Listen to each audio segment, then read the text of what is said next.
Olá, meu nome é Patrick Machado, sou estagiário de psicologia aqui no Centro de Saúde Vitalis e essa é mais uma edição do Roda de Conversa, um projeto realizado aqui no Centro Vitalis. O nosso tema é ansiedade no dia a dia e mais especificamente neste encontro, ansiedade e alimentação. Nós estamos aqui, então, com 3 palestrantes. Uma delas é também estagiária aqui no Centro Vitalis, Elisa Deler. Então, eu vou passar a palavra para ela, para que apresente as nossas outras 2 convidadas. Tá bem, obrigada, Patrick. Boa tarde, pessoal. Então, eu tenho a honra de estar aqui com a Simone Campani e a Melissa Trisca. Então, vou falar brevemente sobre elas para apresentar um pouquinho para vocês quem são essas profissionais. A Simone Campani, então, é fisioterapeuta, mestre pela URGS, professora pela Universidade de Califórnia, San Diego.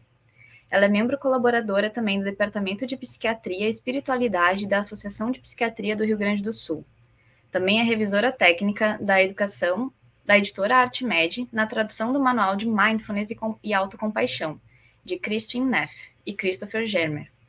É fundadora do MSC POA, Educação e Práticas Integrativas. Atua como terapeuta integrativa e ministra cursos de Mindfulness e Autocompaixão na prática clínica e conduz também retiros de silêncio. E agora também a psicóloga Melissa Trisca. A psicóloga, então, é especialista em equilíbrio alimentar e terapias contextuais, terapia cognitivo-comportamental na prática clínica da obesidade e emagrecimento, comportamento e transtornos alimentares. E também é professora da pós-graduação em comportamento alimentar e atendimento individual e em grupo. Então, com essa introdução das grandes profissionais que estão aqui com a gente, eu então passo a palavra para elas poderem começar então esse bate-papo. Acho que Simone começaria, né?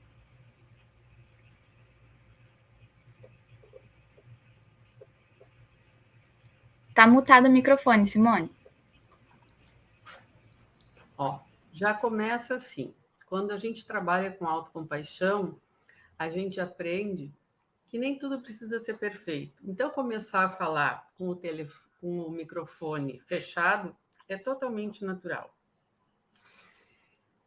E então eu faço parte da equipe da Vitalis. Quando os meus cursos são presenciais, eu ministro esses cursos lá e também online, em parceria com a Vitalis. Tenho trabalhado na clínica desde 2019, enfrentamos toda a pandemia. Então, falar de ansiedade é muito fácil, né? E convidei a Melissa, que foi minha aluna num dos cursos de autocompaixão, por ela ter assim muita vivência nessa área do equilíbrio alimentar e psicoterapia. Então, acho que esse bate-papo vai ser muito, muito gostoso e muito proveitoso.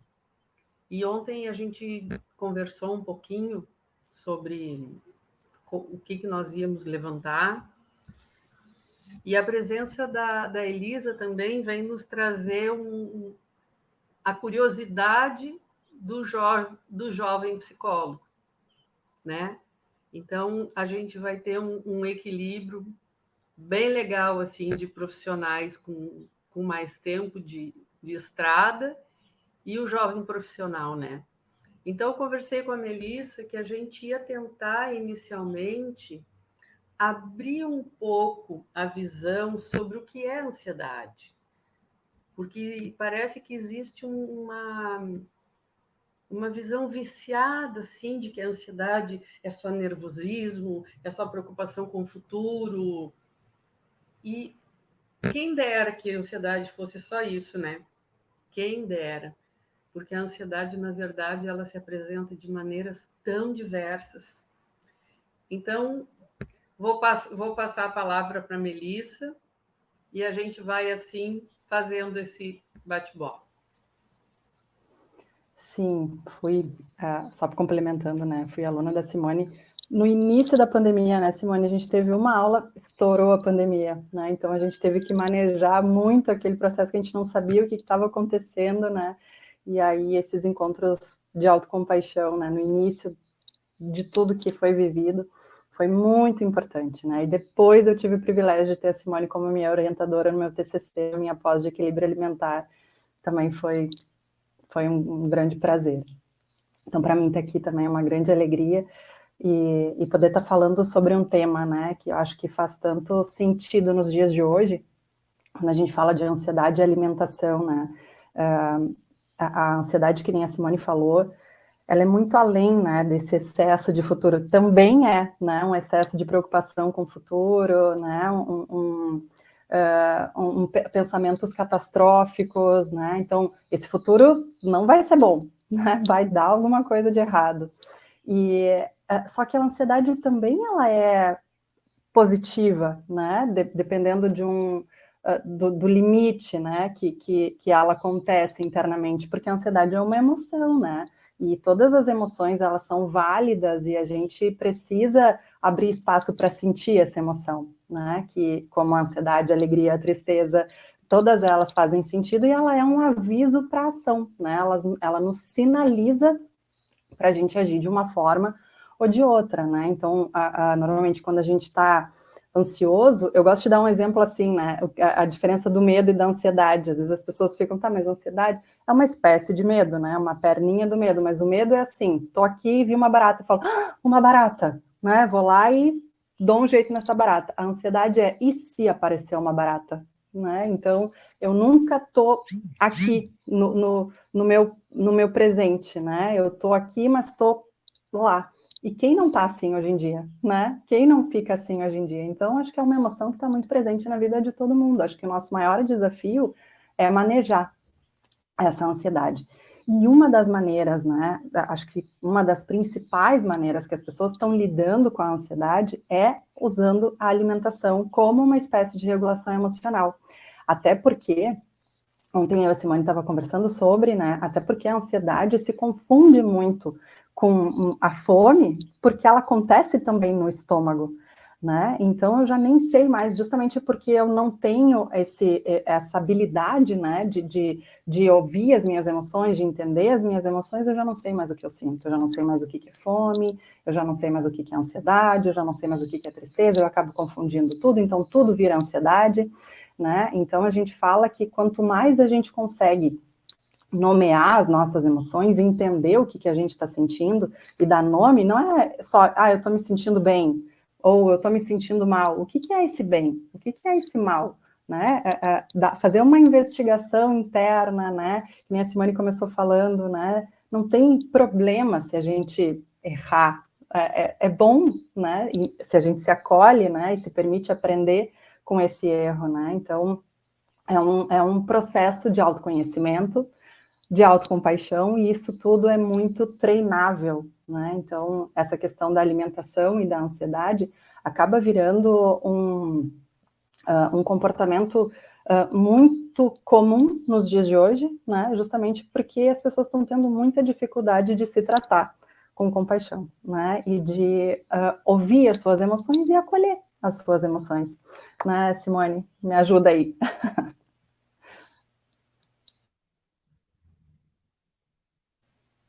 O microfone.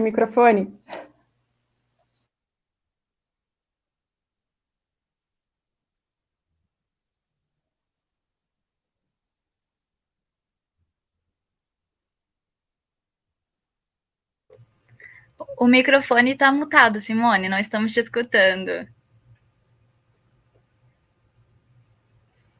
Eu fechei o meu enquanto a Melissa estava falando, mas eu gostaria de te ouvir um pouquinho sobre assim, o que é a ansiedade, afinal, né? Além do que a Melissa trouxe, assim, de quantas outras maneiras ela pode se apresentar, né? Minha voz, então? Minha vez? Por um É. momento, tá bom. Obrigada pela abertura para falar um pouquinho nesse momento. Acho que o que a Melissa trouxe, ela trouxe algumas questões que são bem pertinentes, assim, quando a gente fala de ansiedade, existe essa questão do limite quando ela passa a ser prejudicial, né? E que existe também a questão da ansiedade ser parte da gente, fazer parte do dia a dia e ter também seu lado positivo, no sentido de que nos mobiliza para a vida. Acho que às vezes tem coisas também que quando a gente não está ansioso é um sinal até negativo, né? Que a ansiedade às vezes é o que nos move a ser melhor, é o que nos move a nos esforçar, né? A nos aprimorar, né? Por exemplo, na questão profissional, principalmente no início de carreira, né? Acho que eu posso falar bastante disso. Sempre existe uma ansiedade e eu vejo como positiva em muitos sentidos, né? Que ela me mobiliza e mostra que eu estou querendo dar o meu melhor, que eu estou querendo ser mais, que eu estou querendo me preparar para o que pode vir, né? Então, nesse sentido. E aí também falamos da ansiedade em questões de quando ela acaba nos gerando busca por outras descargas, né? Que muitas vezes pode acabar levando a uma alimentação desregulada, né? E essa questão também que a Melissa trouxe de ela se confundir muito com a fome, isso tem a ver também com a questão de que o estômago, o nosso intestino é o nosso segundo cérebro, né? Eu acho que muitas vezes tem vindo estudos nesse sentido também. E também é muito importante a gente lembrar dessa questão de como intervir e o quanto a tomada de consciência, em primeiro lugar, seria o maior passo, em primeiro lugar, para a gente se movimentar no sentido de lidar com essas vivências em nossas vidas, transformar o que a gente quer transformar, né? Melhorar nesse sentido, conseguir ter mais consciência, mais abertura a pensar sobre o que está acontecendo nessa questão de problemas alimentares e dar o nosso melhor, né? Por nós e por quem convive conosco, né? Enfim. Show, Elisa. Continuando nessa linha de pensamento, eu conversei também ontem com a Elisa sobre uma questão que não se fala mais relacionado à alimentação, que são as questões da oralidade. Parece que saiu da moda levar em consideração, porque muitas vezes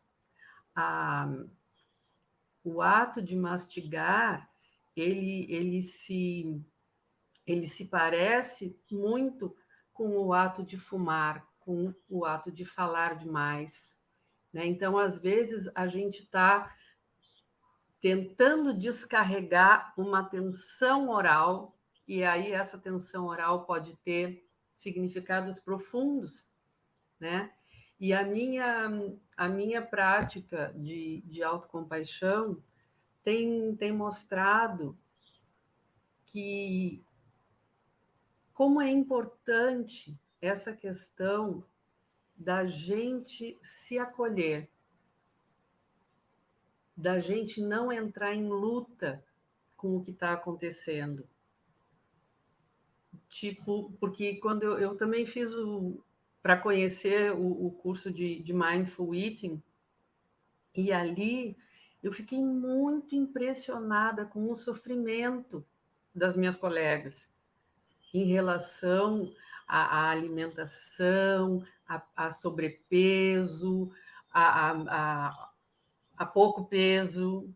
Então, eu pude perceber assim, ó, que nada é tão simples, né?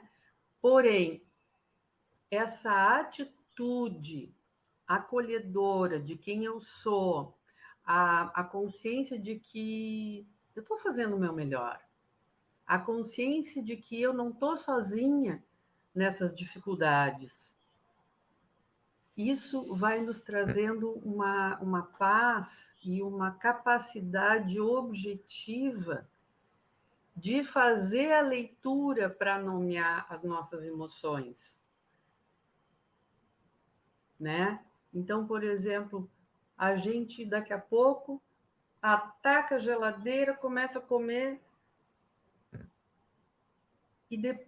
e depois que a gente tem esse treino da autocompaixão, esse treino de se acolher, porque imediatamente vem uma voz crítica dizendo assim, mas o que tu está fazendo? Não é hora de comer isso. Não sei o quê. Aí tu assim, não, espera um pouquinho. A gente consegue parar, respirar e dizer assim, ok, comecei a comer sem pensar. Ok. mas eu ainda tenho tempo de parar, refletir, respirar e escolher se eu continuo ou se eu paro.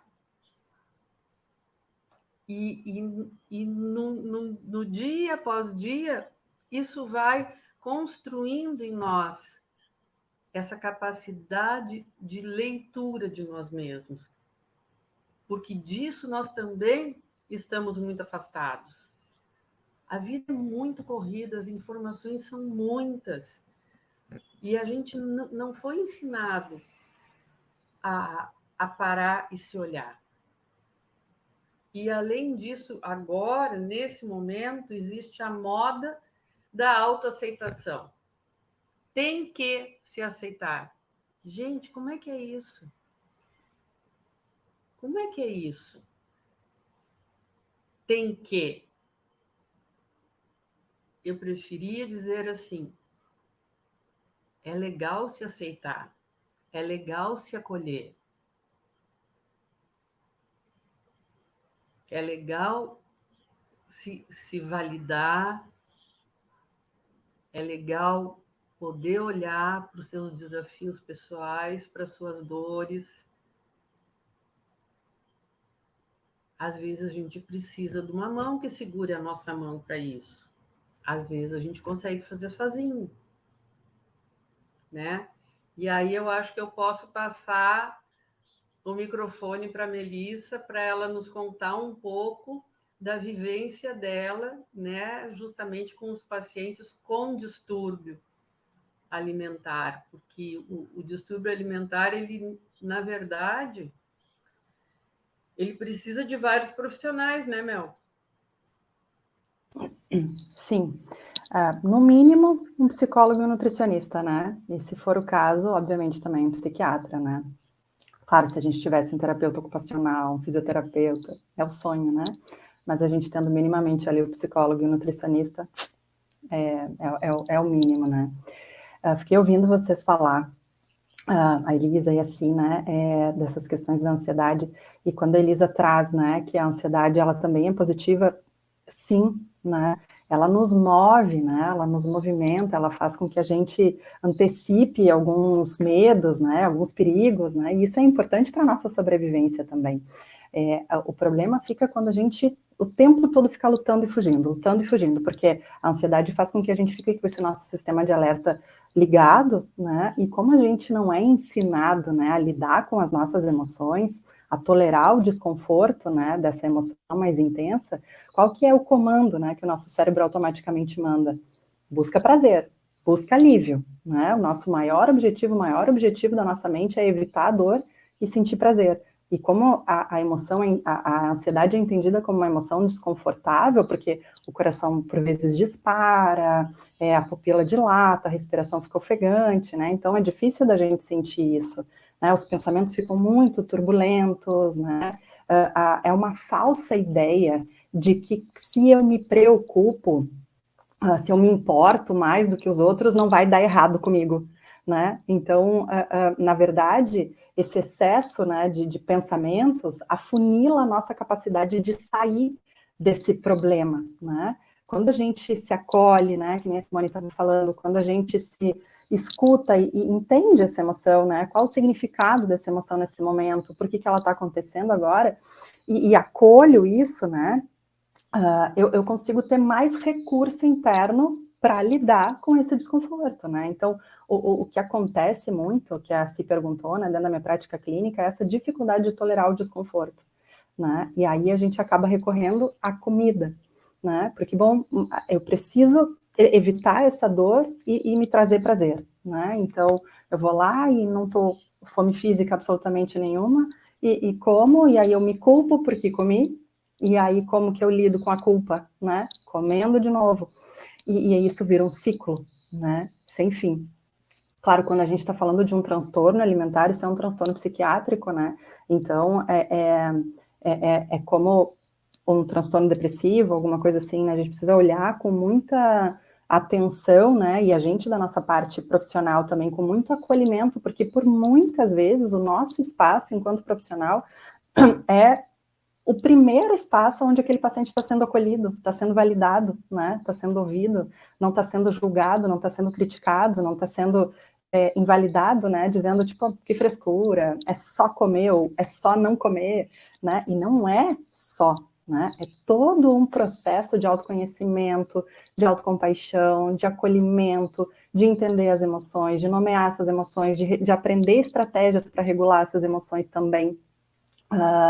Então, essa busca que a Simone está falando, né, da oralidade, essa busca por um prazer imediato, né, acho que diz muito também, né, da nossa cultura, né, mais imediatista, né, e que não tem a ver só, nós estávamos falando sobre isso também, né, ontem, não tem só a ver com as redes sociais, isso já acontece há muito tempo, óbvio que as redes sociais, elas ampliaram, né, o alcance das pessoas, mas há muitos anos já se fala disso, né, revistas, colocando o corpo magro, né, isso também gera ansiedade, né, se eu não sou magra, então eu sou inadequada, né, então essa supervalorização da magreza, né, e essa questão da aceitação, né, aceitação, ela não é um conformismo, né, e as pessoas estão confundindo isso um pouco, né, então eu preciso me aceitar, então eu preciso gostar, né, de quem eu sou, de como eu tô, e não é gostar, não é se conformar, não é se resignar, a aceitação é o primeiro passo para a mudança, a aceitação é tomar as coisas como elas são, né, a minha realidade como ela é, a minha história como ela é, não querer mudar o que já está posto, né, mas daqui para frente, então, a partir do momento que eu olho para a minha realidade e acolho ela, gostando ou não, aí eu tenho mais oportunidade, né, e mais consciência para fazer essas mudanças também.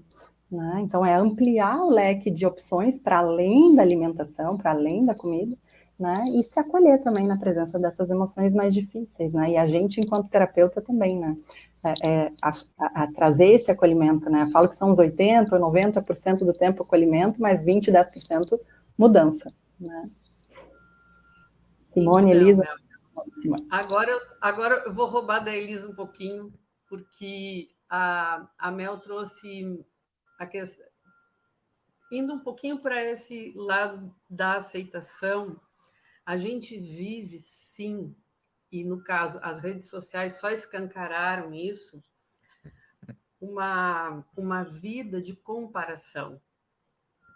Isso, sim, isso é muito, muito maléfico.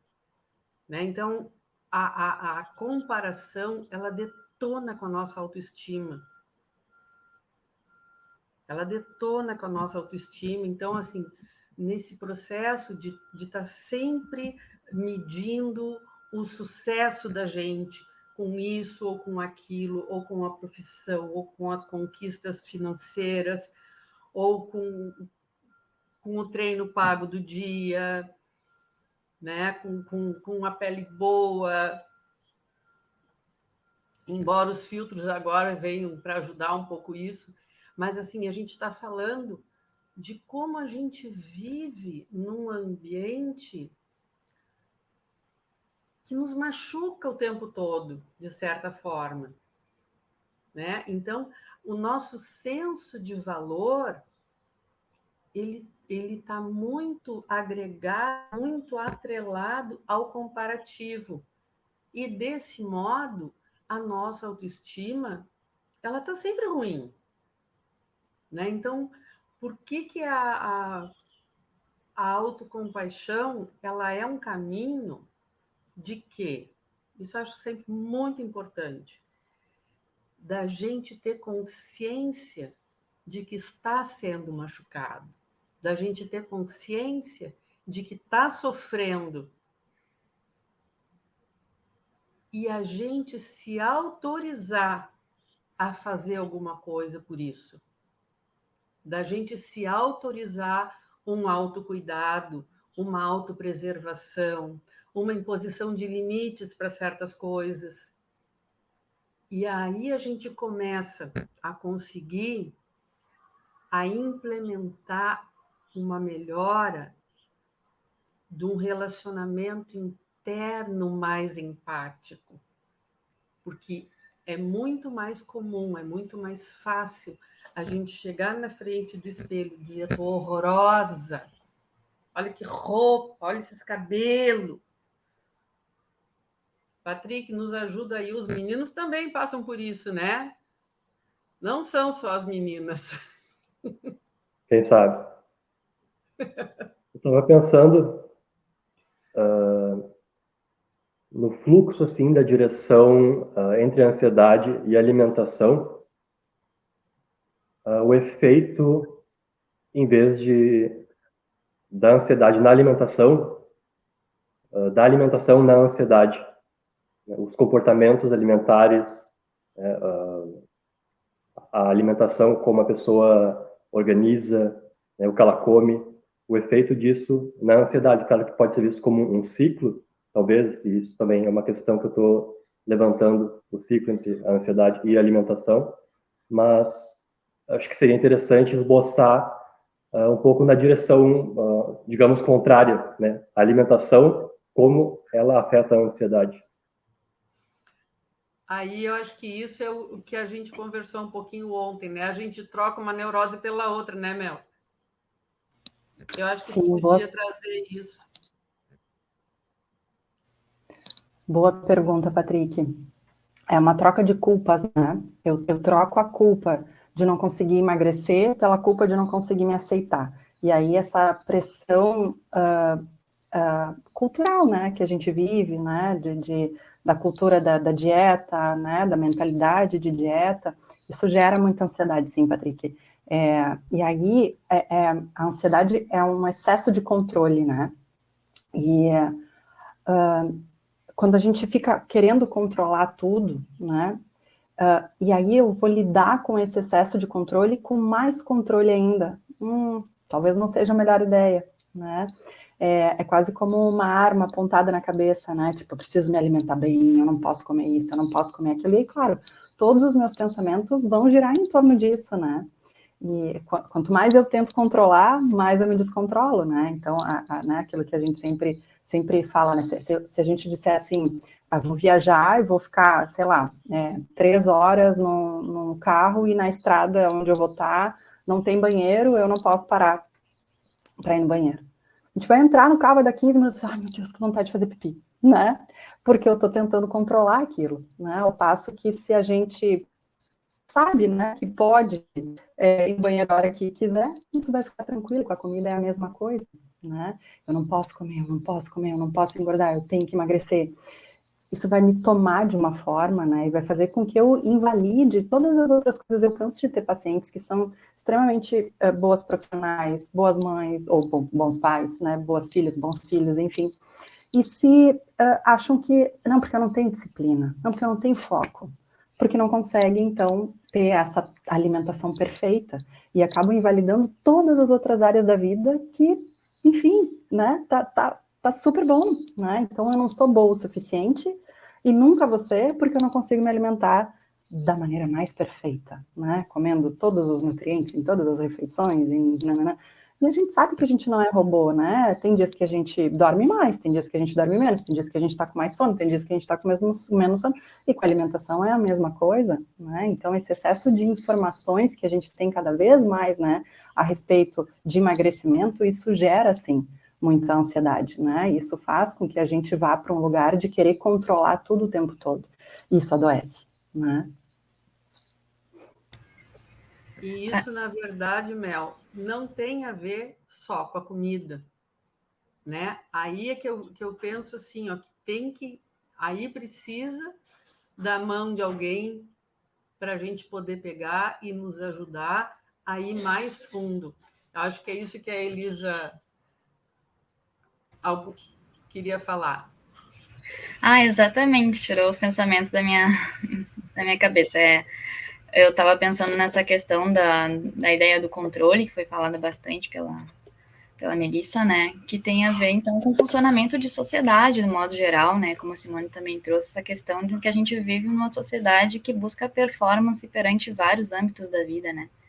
É competitividade, é comparação, é uma necessidade de performance em todos os sentidos, trabalhista, né, educacional, intelectual, e também com relação ao controle e à ideia da disciplina, né.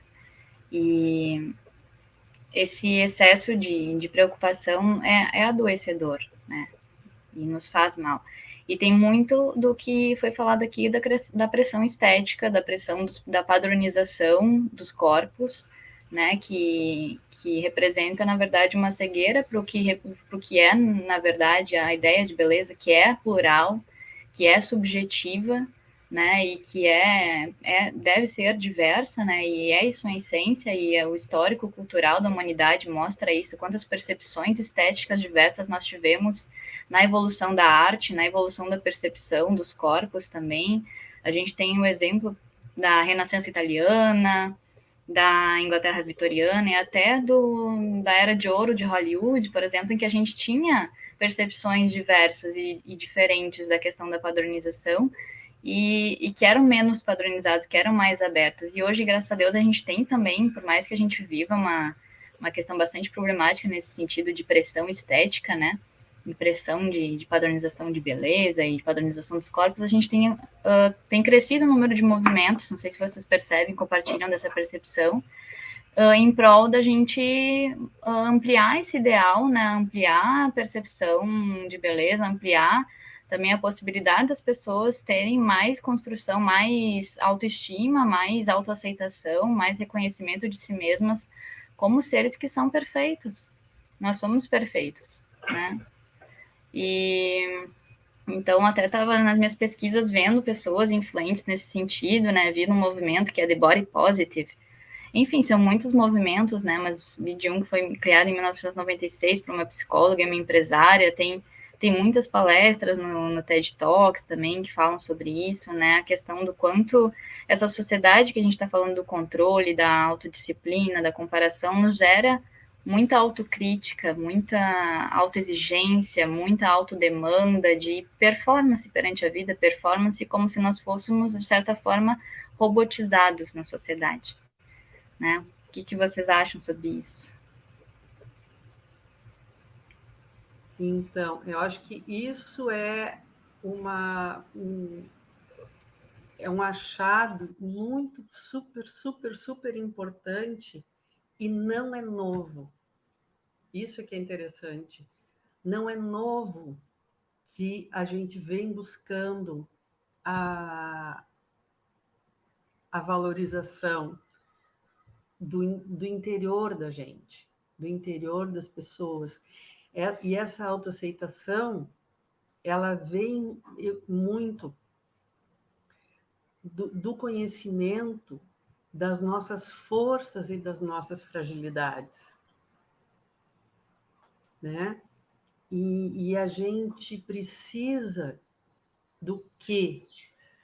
Para ter essa base, a gente precisa do que se chama de apego seguro, né? Isso depende de como nós fomos criados, de como nós fomos apoiados na nossa infância. Porque se a gente foi criado numa família rígida, se a gente foi cuidado por alguém desleixado, que nos abandonava e daqui a pouco dava um grito para a gente não se matar, isso vai criando um excesso de autocrítica e alimenta isso que tu está trazendo, Elisa, essa necessidade de competência, mas uma competência com competitividade, com dureza. Uma coisa sobre a qual eu tenho pensado é a diferença entre excelência e perfeição. Eu acho que a excelência é um desejo assim, ó, interno, genuíno, da gente ser ótimo naquilo que gosta, naquilo que faz. Sabe? Seja um psicólogo, um engenheiro, um dentista, ele aprende mais para dar mais, porque ele ama aquilo que ele está fazendo. E a perfeição, ela sempre demanda uma aprovação externa. Então, a gente faz para ser aprovado. Faz para ser aprovado. Isso adoece. E todo mundo quer ser aprovado. Mas isso é pouco olhado. É pouco olhado. Eu vejo assim, mães de crianças pequenas agora que já são profissionais. As mães continuam não sabendo como é difícil o primeiro mês de vida de uma criança. Aprende um monte de coisa, tem doulas, tem não sei o quê, mas ninguém é honesto para dizer assim, olha, se a tua criança for agitada, tu não vai dormir. Se tu tiver pouco leite, ela vai chorar de fome e vai ser muito difícil. E tu vai chorar junto. Porque aí todas as mamães pensam que vão sair daquele barrigão para um nenê maravilhoso que mama e dorme. Então, tem também a idealização da vida e uma aversão a dificuldades. A gente só quer que a vida seja boa. Né? Então, a ansiedade, o desequilíbrio alimentar, o distúrbio alimentar, ela vem alimentada de tudo isso. E aí cresce uma aversão a essa dor, a esse sofrimento, e essa aversão vira em autoaversão. Aí a coisa fica muito feia. Então, eu ouvi outro dia a Cláudia Raia, né, que foi mãe agora aos 56 anos, e eu achei muito legal ela dizendo, olha, ser mãe aos 56 anos tem a vantagem da gente saber que a gente é responsável pela saúde mental dos nossos filhos. Eu tenho um filho de meses, um de 26 anos, e eu sou responsável pela saúde mental dos dois.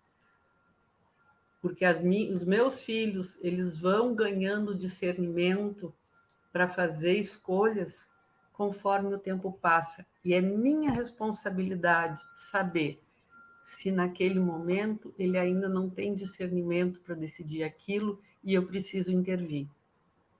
Eu preciso estar junto com ele para apoiar ou para alertar. Eu fiquei tão contente de ver essa clareza na cabeça de uma mulher, sabe? Nossa, que maravilha isso! Então, eu acho que o que tem de novo, e eu acho que a pandemia também nos trouxe muito, nos ajudou, é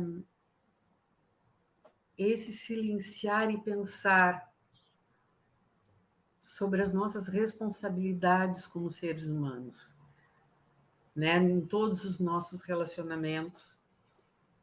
E eu tenho uma admiração assim, enorme pelos psicoterapeutas, porque eu acho que vocês são assim, heróis que passam o dia, né? Dedicam a vida de vocês a lidar com a dificuldade humana, com a dificuldade das emoções.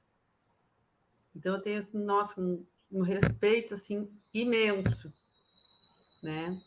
E agora quero ouvir vocês.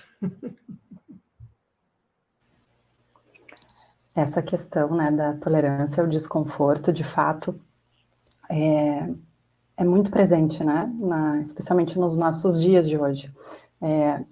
Os limites, né, o desconforto, entender que o desconforto faz parte da vida, né, não existe vida sem desconforto, né, até porque as emoções, elas coexistem, né, tudo coexiste. A Elisa estava falando, né, dessa diversidade, né, a gente é extremamente diverso, né, não tem como a gente, todo mundo ser exatamente igual, não somos robôs, né, mas é justamente isso que se espera, né, a gente vê os rostos das pessoas cada vez mais parecidos, né, em função dos procedimentos, né, e é cílio, é isso e é aquilo, parece que as pessoas estão todas muito iguais, assim, isso assusta, né, isso me assusta, pelo menos, né, porque o quanto de distorção que isso gera, bom, se eu não sou parecido com isso, então eu não pertenço, né? Que a Simone estava falando dessa coisa do pertencimento, né? E esses movimentos todos, né, que estão sendo feitos, eu acho bárbaros, né?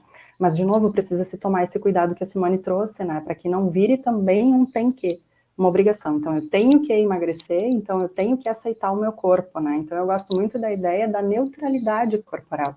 O meu corpo é neutro, né? Eu não preciso nem ter uma positividade corporal para eu não ter, porque tudo que vai para um polo vai para o outro, né? Então, se a positividade corporal vai para a negatividade, né? Então, meu corpo é neutro, né? Ele é neutro. Tem dias que eu me olho no espelho e falo, nossa, como eu tô bonita. E tem dias que eu olho no espelho e falo, Jesus amado. No mesmo dia, às vezes, isso pode acontecer, né? E isso tem a ver com como eu tô me sentindo, né? Como que tá aqui dentro. Isso reflete com aquilo que eu vejo no espelho, né? Então, abrir espaço para eu entender as minhas emoções, para que eu me olhe no espelho e falo, tá, hoje eu tô assim, tá bem, amanhã vou estar melhor, né? É neutro, né? O meu corpo é neutro. Acho que isso é libertador, né? E entender que as belezas coexistem, assim como as emoções coexistem, e que as dificuldades coexistem, e que tudo que é bom passa, né? Eu sempre gosto de dar esse exemplo. A gente fica vendo filme engraçado, uma comédia, a gente não fica rindo uma semana daquele filme que a gente viu, né? Então, se o que é bom passa, o que é ruim também passa. É claro que a gente também precisa se esforçar, né, para que aquela emoção não tome conta da gente, para que aquela ansiedade que pode ser positiva vire o nosso maior problema, né, que eu estou sempre lutando, fugindo, né, lá com o sistema simpático o tempo todo ligado, né, eu posso ativar o meu parasimpático, né, me acolhendo, respirando profundo, fazendo meus exercícios de respiração, de autocompaixão, né, de autocuidado, né, então isso tudo também faz com que eu acolha a minha emoção, e isso é autocompaixão, né? Abrir espaço para o sofrimento, mas se comprometer fortemente em aliviar, prevenir e remediar esse sofrimento. Não é que eu vou mergulhar de cabeça, né? Eu vou entender que todo mundo que vive sofre, aprendi isso com a Simone, né? A humanidade compartilhada, acho esse lindo, né? Esse pilar da autocompaixão, mas que eu também sou responsável, né? Por prevenir, aliviar ou remediar esse sofrimento, e que se eu usar só a comida, né, que eu não vou usar a comida, eu vou usar também, né, mas que se eu usar só a comida, eu vou estar alimentando esse meu sofrimento, porque isso vai ser esse looping aí que o Patrick trouxe, né, sofro, como, alivio meu sofrimento, sinto culpada, como de novo, alivio meu sofrimento, não. Então, o que mais eu posso fazer, né, o que mais além disso eu posso fazer? E agora eu estava lembrando, Mel, uma coisa que a gente conversou ontem, que a comida, de um modo geral, numa classe social que tem comida na mesa, né? Ela está à mão. Mas poderia ser outra coisa que a gente buscasse. A gente poderia buscar cigarro, bebida, sexo, exercício físico, sabe? Mas a comida realmente ela está à mão. A comida realmente ela está à mão, né? E a comida ela também traz conforto, assim como às vezes a gente escuta uma música e aquilo traz uma lembrança boa, assim, nossa, que chega a aliviar o coração. Às vezes um perfume, né? Quem não tem eu tenho um cheiro, 2 cheiros de flor que são da minha infância. Tem uma dessas flores que eu consigo de vez em quando encontrar de novo, e a outra não, nunca mais. Mas assim, gente, como é bom sentir o cheiro daquela flor. É real o conforto que traz, né? E a comida também é. Então, acho que a gente também precisa olhar um pouco sobre a demonização da comida. Também tem isso. A comida é demonizada. E como que a gente também pode usar sabiamente a comida para o nosso conforto, né? Quem não gosta de ganhar aquela canjinha quando está mal? Quando está com dor de barriga? Quem não quer um chazinho quente, sabe? Às vezes está frio, chega em casa, toma uma coisinha quente. Então, tem o lado bom dessa relação de conforto que a comida traz. E aí o que eu penso é assim, ó, vamos falar da ansiedade, vamos falar dos distúrbios, mas também vamos falar do lado bom, porque esse lado também existe, né? Porque senão a vida fica muito preto e branco, né? Nem em tons de cinza. Porque também a gente vive um momento que é muito fácil demonizar tudo, né? E aí, Elisa? Fiquei pensando também sobre essa questão da demonização da comida, né? Que é uma problemática bem presente, que às vezes a gente fica nesses extremos, né? A gente vê esses extremos acontecendo. E por isso que se fala muito na questão de ou tu quer emagrecer ou tu quer mudar a tua relação com a comida, mudar a tua relação com o alimento, né? E se fala em reeducação alimentar também. Nessa questão da gente mudar como a gente se relaciona com a comida, como a gente percebe o alimento, né? Como a gente percebe a nossa fome, como a gente percebe o funcionamento do nosso organismo, as nossas necessidades emocionais também, e como a gente lida com elas, né? Que tem a ver com essa questão que vocês estão falando da intolerância ao desconforto, né? E de que formas a gente pode lidar com isso que sejam mais funcionais, né? Que sejam mais saudáveis, que não nos prejudiquem. A gente tem, então, como a Simone falou, várias formas compensatórias que a gente pode encontrar na vida, né, que às vezes são prejudiciais, às vezes é o cigarro, às vezes é a bebida, às vezes é a alimentação, como a Simone disse, tá ali à mão da gente, em muitos sentidos, né, e como mudar isso, né, como encontrar outros veículos para lidar com isso, e a gente tem também essa questão da alimentação nesse sentido se tornar, às vezes, uma forma de entorpecimento perante emoções que se tornam insustentáveis, se tornam muito difíceis de lidar. Às vezes é uma grande frustração, às vezes é a gente não conseguir ter controle sobre as coisas que a gente quer ter controle na nossa vida e não estão saindo do modo que a gente esperava, né? Às vezes é a gente não conseguir aceitar as nossas falhas, já que eu sou ruim mesmo, olha só, eu não consegui ser bom no trabalho, eu não consegui ser bom no relacionamento, eu tenho as culpas por não ter sido um bom filho, já que eu sou ruim mesmo, eu vou seguir nessa linha, né? Já que eu não sou bom o suficiente, então vou fazer outras coisas, às vezes numa forma nem tão consciente de mostrar para mim mesmo que eu não sou bom o suficiente. Às vezes a gente, então, retroalimenta esse ciclo, né? E acaba se prejudicando. E aí a gente tem que, então, pensar em formas mais funcionais, né? Essa questão da tomada de consciência sobre o nosso funcionamento, sobre as nossas emoções. Acho que é nesse sentido que a gente vai trabalhando, né? E eu acho que mesmo na reeducação alimentar, a gente não pode abrir mão do prazer, gente. Existem formas, tem conhecimento científico, tem... Nossa, assim, ó, não falta conhecimento científico para a gente fazer isso de uma maneira leve, de uma maneira assim. Às vezes, acho que vai variar muito de pessoa para pessoa. Tem, para algumas pessoas, informação, conhecimento ajuda, né? A pessoa também, conforme ela vai conhecendo, olha, essa questão de micronutrientes com macronutrientes, ela também se sente empoderada e responsável pelo seu cuidado, né? E hoje em dia a gente tem muitos excelentes profissionais, então eu acho que a gente vai indo para o final da nossa conversa, assim, eu penso que tem luz no fundo do túnel, tem profissionais excelentes, mas a gente, às vezes, precisa de ajuda. Muitas vezes precisa de ajuda. Porque o profissional, tanto o psicólogo quanto o nutricionista, ou no meu caso, que trabalho com autocompaixão, o que a gente vai fazer?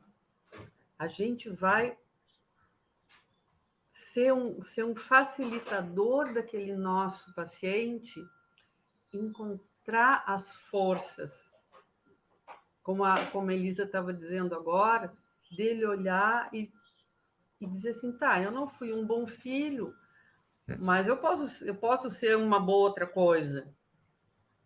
Então, assim, acho que o nosso papel é facilitar esse encontro das capacidades que todo mundo tem. Isso é muito importante. E cada um vai através da sua escola, da sua capacidade técnica, procurar ajudar esse paciente, né? E como a gente fala, quando se fala em compaixão e autocompaixão em psicoterapia, o terapeuta, nesse caso, se coloca num lugar de pesquisador atento e curioso para buscar encontrar na fala do paciente a força dele. Então, a gente se despe do papel do aconselhador e se investe do papel do investigador, de olhar profundamente aquele paciente, olhar com a nossa alma mesmo, e pescar e mostrar para ele mesmo, olha aqui, ó, mas nisso aqui tu é bom, vamos por aqui. Ah, mas eu não sou bom no quê? Sim, mas tu não é bom nisso e mais a torcida do Flamengo, do Grêmio, do Inter não são boas nisso. É natural. Então, da minha área, né, que é a compaixão e a autocompaixão,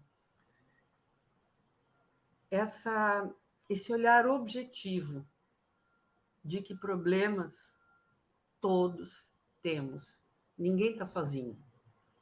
E isso sim, a nossa aparência pode não ser parecida, historicamente, a gente tem essa necessidade de fazer parte do clã, do grupo, de parecer igual, né?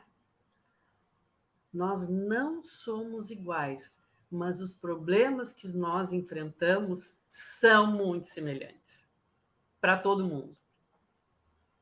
Isso é libertador, né? Então, eu agora vou entregar o microfone para vocês, para a gente ir fechando nossa conversa. Só para Acho que vocês complementar podem essa. oferecer umas palavras de encerramento. Como a Simone falou, estamos no fim da nossa conversa.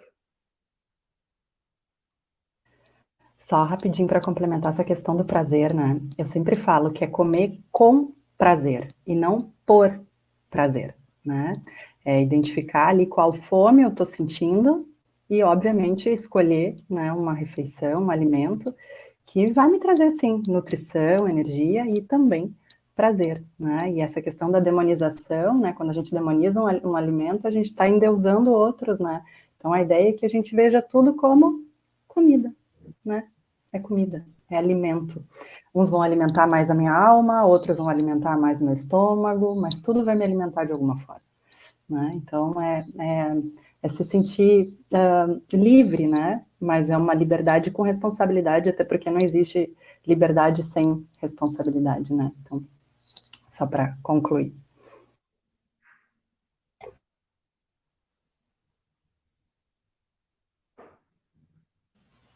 Microfone, Elisa. Agora fui eu.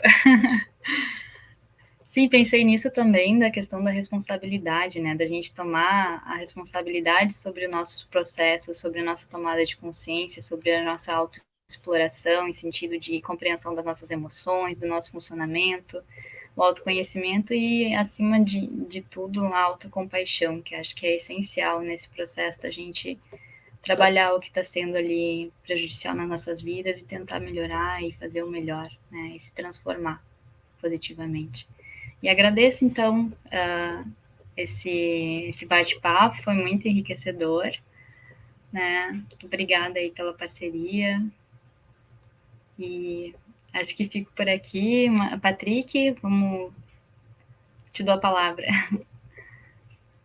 Agradeço, então, as três, Simone, Melissa, Elisa, pela participação, pela contribuição, pelos pensamentos e experiências compartilhados e por disponibilizar esse tempo, então, para a gente fazer essa roda de conversa.